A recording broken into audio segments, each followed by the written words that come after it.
Didier Fachin. Bonjour Florie. Depuis plusieurs années, un ensemble d'appels à projets sont lancés par le ministère de l'Enseignement supérieur visant la transformation des pratiques pédagogiques dans le supérieur. Quelle est la place des AMI dans ce paysage en mouvement? Merci Florie pour cette question. Les AMI, autrement dit appels à manifestation d'intérêt, existent depuis 2016 et un deuxième appel a été lancé en 2017. Ces projets sont complémentaires des grands projets soutenus dans le cadre du plan d'investissement d'avenir que sont les IDEFI numériques, DUNE, les nouveaux cursus d'université.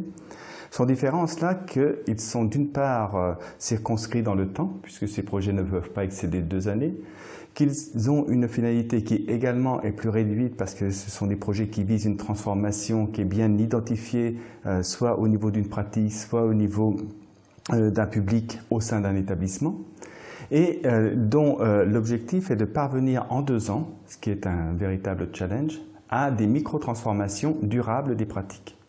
Pour ce faire, les établissements ont la possibilité, environ au mois de février de chaque année, de déposer un premier projet, une première version de leur projet qui va leur permettre déjà d'identifier ce qu'ils pourraient mettre en place au regard des éléments qui sont dans l'appel à manifestation d'intérêt. Ces projets sont dans un premier temps analysés par un jury et ce jury, observant la conformité entre ce qui est proposé et ce qui est attendu, va retenir un certain nombre de projets pour rentrer dans ce que l'on appelle la phase 2.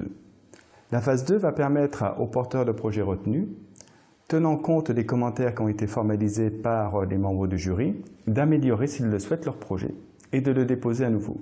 Mais une fois que le projet a été déposé donc, au terme de la phase 2, le jury va faire une proposition des projets retenus et donc proposition qui ensuite sera, transmise à la DGCIP qui au final statuera sur l'avenir qui sera donné au financement de ces projets.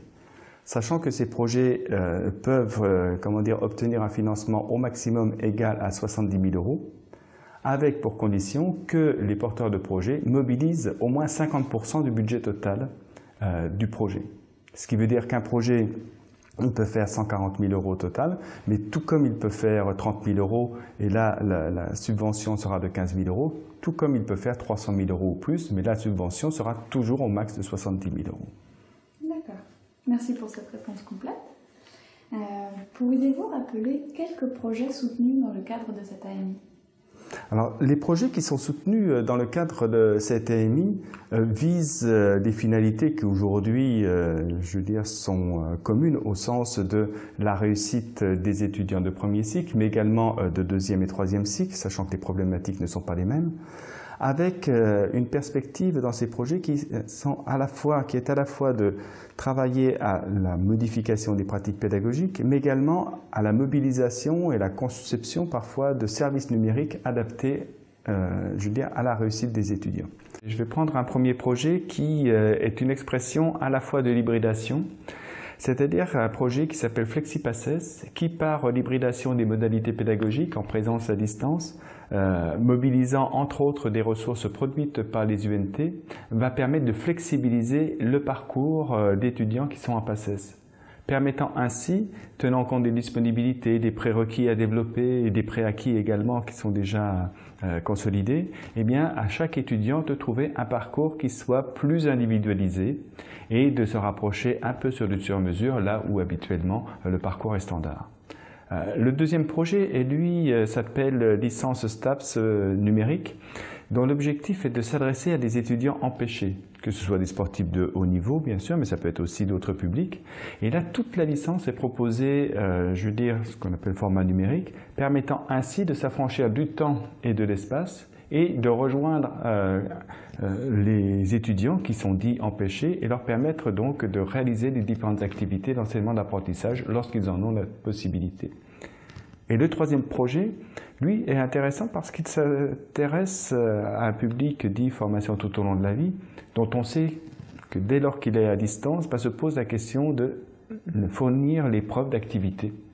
Et donc le projet qui s'appelle Attest Doodle, qui s'appuie sur la plateforme Moodle, permet à travers l'analyse des traces numériques de collecter tout un ensemble d'activités et de constituer le faisceau de preuves qui va venir attester de l'activité pédagogique qui a été réalisée et aux financeurs d'attester aussi comment dire, du fait que le service a été fait, donc que le paiement peut être opéré.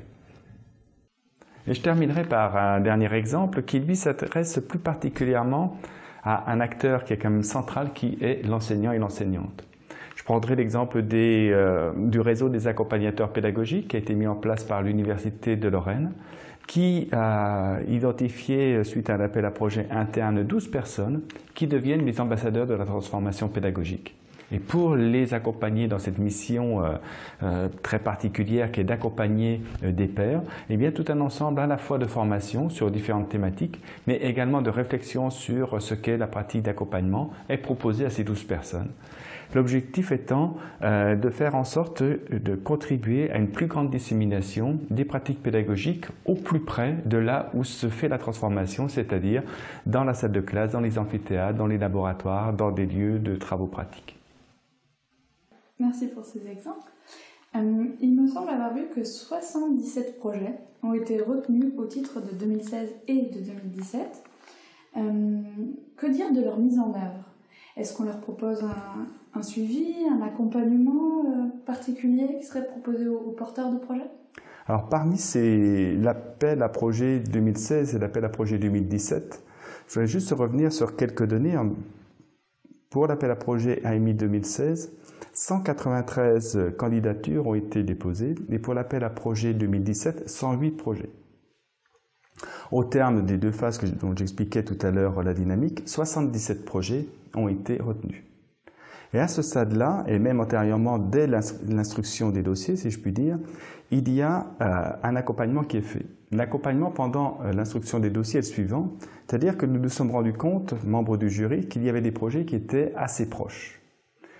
Et donc la question était de savoir, mais est-ce qu'un projet est financé plus qu'un autre, etc. Et la décision qui a été prise a été de dire, faisons en sorte que les établissements travaillent ensemble.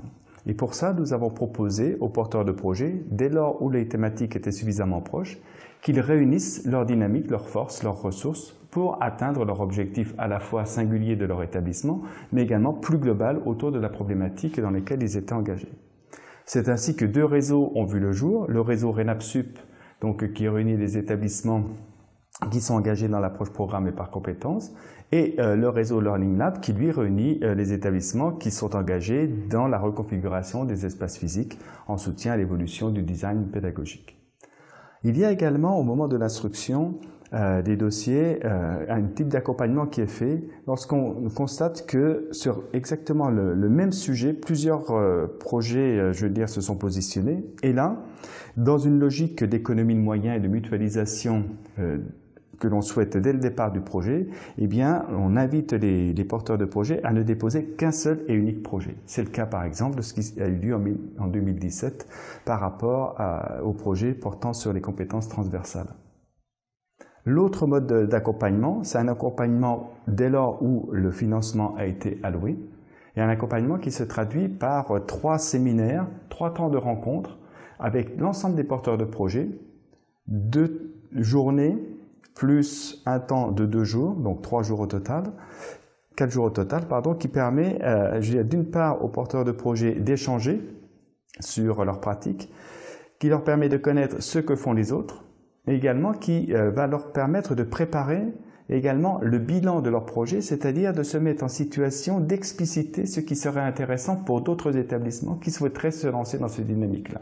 Donc dans une démarche réflexive, dans une démarche d'explication, où ce qui importe et ce qui est l'une des finalités visées par cet appel à manifestation d'intérêt, qui est la mise en commun, la diffusion et la mutualisation et le partage des pratiques, mais également des processus qui amènent à la transformation des pratiques. D'accord. Et une ultime question pour terminer notre échange. Quel conseil pour répondre à un futur appel à manifestation d'intérêt? Pour répondre à un futur appel à manifestation d'intérêt, le prochain devant avoir lieu, être lancé en février 2018, quelques conseils. Le premier conseil, c'est de bien tenir compte de la durée du projet. 2 ans, c'est long, mais 2 ans, c'est court à la fois. Et donc, là, ce qui importe pour les porteurs de projets, c'est de pouvoir exposer des finalités, des objectifs dont le périmètre est suffisamment circonscrit et dont la faisabilité est suffisamment démontrée, de façon à ce que les membres du jury, puissent trouver dans le projet tel qu'il a été écrit les éléments qui vont pouvoir inférer le fait que l'équipe qui propose le projet est en capacité de le réaliser. Donc ce qui est attendu au terme des 2 ans, c'est une vraie réalisation, c'est une vraie transformation des pratiques et non pas une préparation à ce que pourrait être une transformation des pratiques. Le deuxième conseil, c'est de se préparer dès le début à cette réflexivité, à cette analyse, qui est attendue au terme du projet, c'est-à-dire de mobiliser, quand cela est possible, soit des équipes de chercheurs ou des personnes qui ont cet intérêt pour la recherche et pour l'analyse des pratiques, de façon à aller au-delà de ce qui est fait, de ce qui est donné à voir, mais de permettre à tout un chacun de comprendre comment le résultat a été construit et comment, à la fois les acteurs, l'organisation, a évolué au cours de ces 2 années pour atteindre un niveau de transformation durable des pratiques pédagogiques et numériques. D'accord. Merci beaucoup. Merci Florie.